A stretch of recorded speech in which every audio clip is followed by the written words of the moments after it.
One in four Americans fear the outbreak of a civil war in the aftermath of the U.S. presidential elections come November. This is according to a new poll by YouGov for The Times. The YouGov poll survey found that 27% of Americans adults fear eruption of violence after the elections. The survey covered over 1,200 registered voters between October 18th and 21. 12% of survey participants said that they knew someone who might take up arms if they thought Trump was created or cheated out of a victory, while 5% said the same about Harris being cheated. The YouGov poll found 84% U.S. voters saying that America was more divided than 10 years ago, with only 5% thinking it's less divided. Concerns were also raised in the YouGov Times poll over Trump's response to losing the election once again, with 66% saying the former president would not accept the narrow loss, as compared with 27% who said the same about Harris. Meanwhile, according to another poll by Wall Street Journal, Donald Trump has opened a narrow lead over his Democratic rival Kamala Harris in the U.S. presidential race. The national survey published on Wednesday showed the Republican presidential candidate leading Harris 47% to 45%. The recent survey shows views towards Harris have turned more negative since August. Voters now have unfavorable view towards her by 8 percentage points. Voters also gave Harris her worst job rating as vice president, with 42% approving and 54% disapproving of her performance. On the other hand, voters recalled Trump's time as president more positively, with 52% approving and 48% disapproving of his performance in office. Trump has also extended his lead as the best candidate on handling the economy and illegal immigration. He also led on the candidate with right experience for the job. Harris, on the other hand, was still viewed as the best candidate to handle the issue of immigration. Meanwhile, residents of Phoenix took part in early voting at the Arizona State University campus. Arizona is among a handful of swing states that controls 11 electoral votes.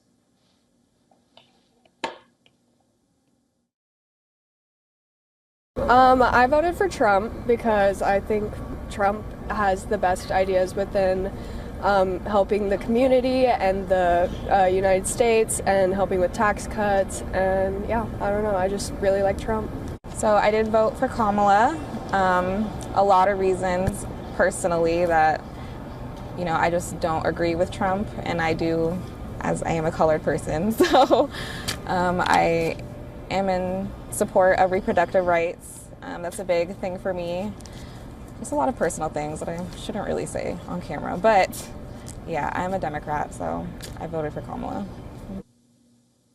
For more on this, we're now being joined by Adel Nazarian, Senior Media Fellow at the Gold Institute for International Strategy from Washington, D.C. Adel, welcome back to WION. Is the former president gaining ground on Kamala Harris? Oh, he definitely is. It's great to be on with you again. He's, as of mid-October, it's so close to down to the wire. He has gained, ground in several key battleground swing states, right? You have Michigan leading Harris by 3 points. You have in Florida and Arizona, which you just mentioned, which has increased obviously to 6 points versus 2, respectively for Harris there. But the thing here is that Harris also still holds a narrow lead in other crucial states like Pennsylvania, Wisconsin, and Nevada. But they are within the margin of error, right? And I remember whenever I was in 2016 campaigning, covering, the Bernie Sanders campaign, then Hillary Clinton, and the Pence-Trump campaign. And I remember just the efforts that Trump was making in these key battleground states, whereas Hillary Clinton wasn't taking the divisive bill and she wasn't going into these states, and you could just see the massive difference that it made. I know Kamala is now doing the same thing. She's trying to take on the same tactic, but I think she's actually done herself more injustice with her recent TV interviews, which is why they've been trying to keep her out of the media spotlight. I think it's hurt her more than helped her, honestly. So I think it's very, very close, but Trump definitely is gaining momentum.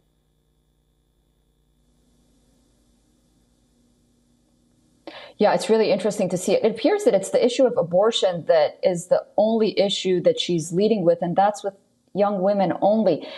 Moving on, a YouGov poll says that a quarter of Americans believe that there is a possibility of civil war. How do you see such sentiment less than 2 weeks into the polling days? You know, okay, civil war, of course, the country has never been more divided than it is currently. And I think that the notion that civil war would take place, to be frank, yeah, it's a possibility, of course. The reasons, though, would be different under each administration. I think under Trump, if he were to win, I think honestly the likelihood of a civil war would be less likely. But I do think that if it were to occur, it would come from the far left, progressive, anarchist kind of faction, the more violent Antifa, let's say, associated affiliates, which we've seen, unfortunately, demonstrating these acts of self-immolation, in the nation's capital, throughout the country. I think that's the more likely origin of a civil war from if Trump wins. If Kamala Harris wins, though, I think that it would be less violence from the right, to be honest with you. I think we've seen the media, propagandize and kind of inflate right-wing kind of, unrest and violence, which we saw in the Capitol Hill incident as well. But I do have to say that I think a civil war might be more likely under a Kamala Harris presidency because it's more likely that the wars will continue, whereas under a Trump presidency, wars would be ended. He would do everything to finish the wars that the world is currently engaged in, the U.S. is currently engaged in. And I think that under a Harris administration, it would be a continuation of President Biden's policies, which includes a lot of neocon stances. And I think that in fact, the wars would continue and probably even increase. And I think that's probably the reason why there may be civil war. There may be a scenario like in Vietnam, honestly, where, God forbid, they would reinstate a draft. And I think that's kind of the scenario where I think a civil war would occur under a Kamala Harris presidency. But I don't think that if Trump were to lose, there would necessarily be violence and civil unrest, although I definitely think it's really close this time, and the likelihood of him, winning or losing by a big margin is very, very unlikely. So let's just hope that everyone can, maintain calm and peace no matter what happens. Yeah, not just after the elections, just almost less than 2 weeks until the election, we see someone like Kamala Harris take the stand behind the podium and once again call him a fascist and unhinged and whatnot. And we know how dangerous that rhetoric has been so far on the life of the former president and the challenges that Secret Service have really on defending him and protecting him at this point. So, hoping for the best, as you mentioned. Adele, it's always a pleasure to talk to you. Thank you for joining us. Pleasure. Thank you. For all the latest news, download the WION app and subscribe to our YouTube channel.